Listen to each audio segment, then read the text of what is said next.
هنا بقى معانا ايه يا شيف؟ هنا ده احنا عاملين رز ابيض، ده لبن على ميه على شوربه. لبن على ميه على شوربه. 3 حاجات. لبن على ميه على شوربه. ده رز ابيض. هنعمل بيه رز ابيض اهو. رز الفتة. الشوربه اللي طعموها بالقوي بتاعتها، اللبن خف، الميه خفت اللبن، ما ينفعش نعمل بلبن صافي. ايوه. دي ده كميه اهو. يعني قد ايه وقد ايه كده يا شيف؟ قد ايه لبن وقد ايه شوربه وقد ايه؟ يعني الربع ميه والربع شوربه ونص لبن ان شاء الله. تمام. طب ايه ميزه اللبن يا شيف؟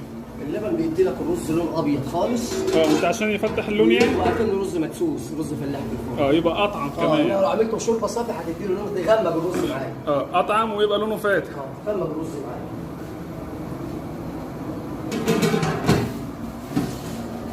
كده بقى هنخش على الرز يا شيف. ان شاء الله. رز لبن البلدي انا غسلته. اهو. دي حبايه نظيفه جدا. تمام. انا غسلته. فتحت له السلقه بتاعته اهي. كده ننزل بالرز. طبعا الحله دي فيها شكاره 25 كيلو. ايوه. اهو. لازم ينشف معاه ساعات، ننشفه بالسمنه، ننشفه. تمام؟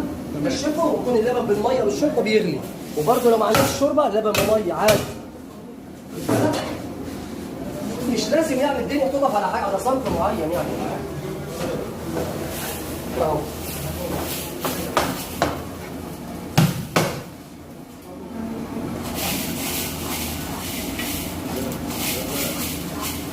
كده يسخن كويس خالص يا شيف؟ لازم يتسخن كويس وما يتجلبش خالص الا لما يطلع. محمد يلا طيب.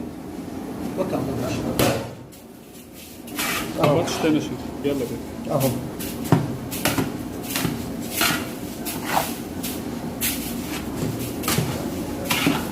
شبعه بس الاول كله بالسمنه وبعد كده نعلي عليه. اهو. اللهم صل على النبي. يسخن كويس خالص. يسخن كويس ايوه. زي الرز المصري اللي احنا عملناه قبل كده. طيب. بس الثاني كان بشوربه صافي، عشان كده طالع بلونه غامق شويه. انما اللبن فتح اللون معاك. لان ده رز فاتح. ما ينفعش يبقى لونه غامق. زي ما قلنا هيفتح وهيطعم يا شيف. طبعا. تمام.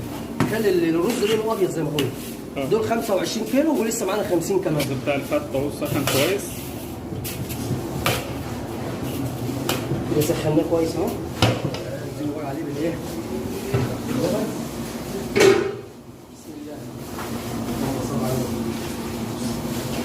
سامع صالح؟ يلا. طشطشه دي. كده الرز يكون محتفظ بلونه الابيض، لو شوربه تغمقه.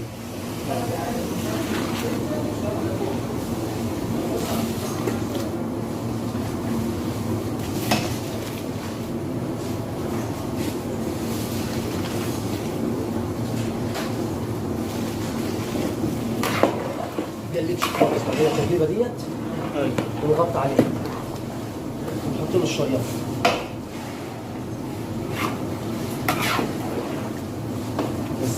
قطعة لحمة دي يا شيف اللي هو قطعة لحمة اللي انت شفتها.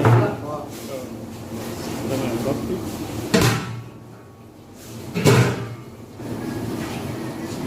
كده انا معاك ولا ايه؟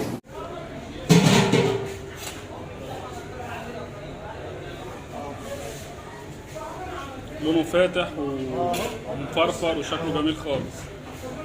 تسلم ايدك يا شيف. الف هنا يا شيف. ان شاء الله كده وصلنا لنهايه الفيديو. كالعاده ما تنسوش اللايك والاشتراك في القناه لو عجبكم الفيديو، لو ما عجبكوش برضه اشتركوا في القناه. والسلام عليكم ورحمه الله وبركاته. يعني لو ما عجبهمش